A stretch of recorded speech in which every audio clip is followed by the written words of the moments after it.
Kia ora and welcome to this episode of The Amateur Austenite. I'm Frances Duncan, an author and the founder of the Jane Austen Society of Aotearoa, New Zealand. My co-host is Emma. Hello. Today we're discussing Chapter 9 of Northanger Abbey by Jane Austen. In Chapter 9, Catherine misses her chance to see Miss Tilney due to an annoying carriage ride with the mercenary Thorpe, and Mrs. Allen is terrible at gossip. I love that Catherine wants to meet Miss Tilney in the pump room because obviously that's where you meet everybody, but she's comparing it to having met Isabella there. In that building she had already found so favourable for the discovery of female excellence and the completion of female intimacy. So now it's the only place that you can make a friend. But earlier she was like, oh, everyone here sucks.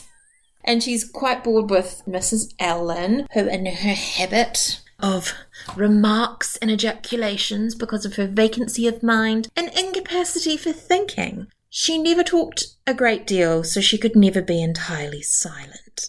That just sounds painful. I think, in reference to the pump room, the experiences you have in a place do change how you feel about a place. If you've had a good experience in a place, you'll approach that place positively and expect good experiences. And if you've had a bad experience in a place, you'll go in there feeling tense and you're less likely to have a good experience next time you go. In Persuasion, Catherine Wentworth says something like that to Anne. She's like, I'd like to go to Lyme again. He's like, are you sure, considering what happened there? She's like, I was happy before. She's a much more rational creature than what I am. I think places can get poisoned. To a certain extent, I think it's bodily memory. Body goes, I remember this space and bad things happened. It's not even necessarily in your head. Oh, yeah, absolutely. You protect yourself. You can imagine that your stress hormones get released on visual cues. Here I am coming up to a place where I've been threatened before. Release cortisol, release adrenaline. And you may not be consciously thinking of it yourself, but your body remembers that. I have a certain time of year that every year around that time, it feels like everything's falling apart because of a past trauma. I don't consciously realise. At some point I do, but bodies remember.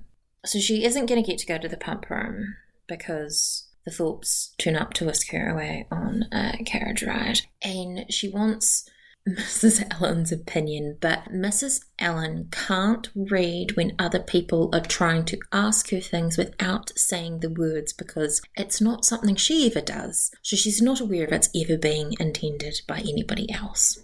Which is very Mrs. Allen. But that's such a great observation. People in intimate relationships with each other tell each other all sorts of things with a look. Maybe not as accurate as you would hope it would be. Spouses and siblings all the time. It's a shame because I feel like she does know Mrs. Allen very well. I think it's just the Mrs. Allen not being very smart thing that Jane Austen likes to harp on about. But it also shows that Mrs. Allen isn't perhaps being the best chaperone.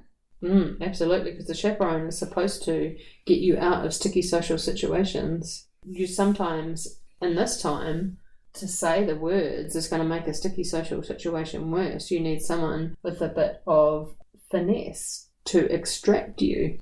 That person is never going to be Mrs. Allen. Do whatever you like, off you go. The ridiculousness of this, right? She's like, got ready so quick, ran downstairs, and then Isabella's like, you've taken 3 hours. It's this hyperbole thing. I have 1,000 things to say to you. I love that. She does it twice in this chapter. Exaggeration of everything. And she's not talking to Catherine, she's talking at her. And then she turns to James and talks about Catherine like she's not there. What a sweet girl she is. I quite dote on her. Because James is her object now, and she's not... Yeah. Instead of actually doting on her, she describes how she does dote on her, but she's not actually treating her with affection. John Thorpe does this too. You will not be frightened, Miss Morland. Not will you be frightened, but you will not be frightened.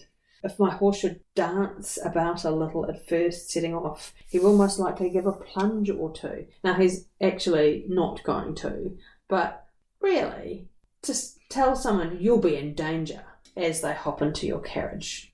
Oh, and then he launches into trying to figure out how much money Mr. Allen has, referring to him as Old Allen, and rich as a Jew. Cool, so he's racist also. Oh, he's rich, so obviously he drinks a bottle a day. Yeah, so this is really interesting about the expected alcohol intake of a Regency gentleman. John Thorpe thinks that a bottle a day of wine is too much, and he thinks it because he's hoping it's going to kill Mr. Allen. And therefore he is not gouty for nothing.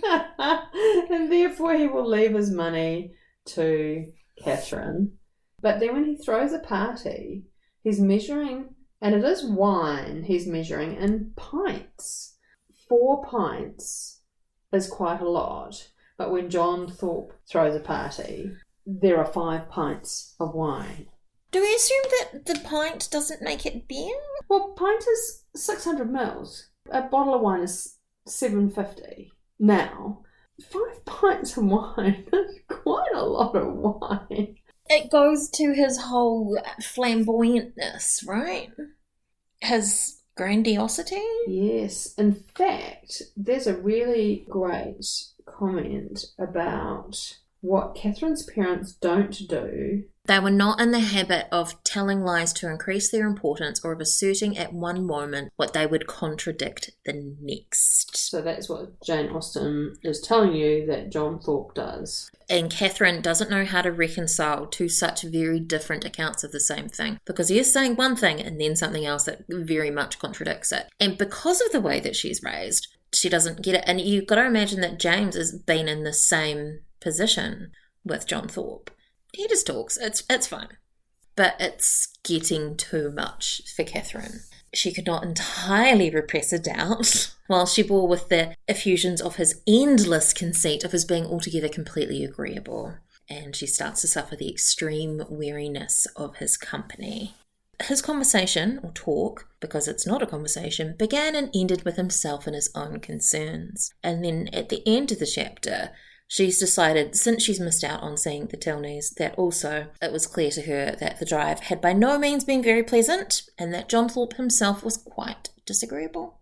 So good on Catherine. She's not just grateful for all attention given her. She's using some judgment and rating herself highly enough to believe she deserves better than being told how many more birds this man has shot at shooting parties than any other man had ever shot. That John Thorpe, he's such a catch. And bet he has a big penis too. He's probably been telling her that, but she just doesn't know the word that he's using. She's a lady. She would not know. Isabella does that thing which she thinks is cute. She doesn't believe anyone what time it was. She wouldn't believe her own watch or her brother's or the servants'. She would believe no assurance of it founded on reason or reality till Morland produced his watch. Look at me, I'm so cute. I can't this time just flow. John Thorpe refusing to believe time and distance earlier, but it's just actually annoying. She did the same thing with the 3 hours, and she did the same thing earlier with Catherine in the pump room, saying that she'd been waiting for her forever when she was on time, just that Isabella had got there early. So she's using it as a form of flattery there when James Morland produces his watch and says the time. She believes it then. Imagine living with that. Even the "you're so amazing, everything you do is right," even if that did persist through a lifetime of marriage, that would be irritating. Oh, drive you nuts. Because Isabella was like that with Catherine, like, "Oh, my dearest friend, la la." But she continues to ignore. She asks her a question, she doesn't even wait for an answer. She's entirely engrossed with her own feelings, so Catherine doesn't have to say, "No, man, I hate your brother. Please don't do this to me again." They return from the drive to find that Mrs. Allen's been out for a walk and she bumped into the Tilneys and Mrs. Hughes. And again, she's not doing her job as a chaperone because she had no real intelligence to give. She hasn't listened. And I bet Mrs. Hughes is intentionally going, "So your charge is interested in this boy, so I'm going to tell you everything you need to know." And it just goes in one ear and out the other. So she should be pumping them for information. Yeah. And she doesn't even know whether Mr. Tilney's mother's alive or dead, or indeed his father, whether Mr. Tilney's got a brother or not. essential information. Is he the eldest? But she can tell you exactly what Miss Tony was wearing. The important things. The figures are huge. That Mrs. Tilney, who was Miss Drummond, had £20,000 for her marriage, but also she got £500 for her wedding clothes. Now, £500, remember, in Sense and Sensibility, that's how much they have to live on in a year. She got that to buy her wardrobe. Was expected to last you for years. Your wedding clothes weren't just for your honeymoon. I know, but still, that's a lot. It is a lot of money. And obviously she got some valuable jewellery as well, because we had a beautiful set of pearls given to her for her wedding day, which are now in the possession of Miss Tilney, and that's how we know Mrs. Tilney is dead. And that is our discussion of Chapter 9 of Northanger Abbey by Jane Austen. I'm Frances Duncan. This has been Emma. Thank you for listening, and we wish you happy reading. And that is our discussion of Chapter 7 of Northanger Abbey by Jane Austen. That would be Chapter 9. Oh. Dude, I feel like I'm just getting worse at this.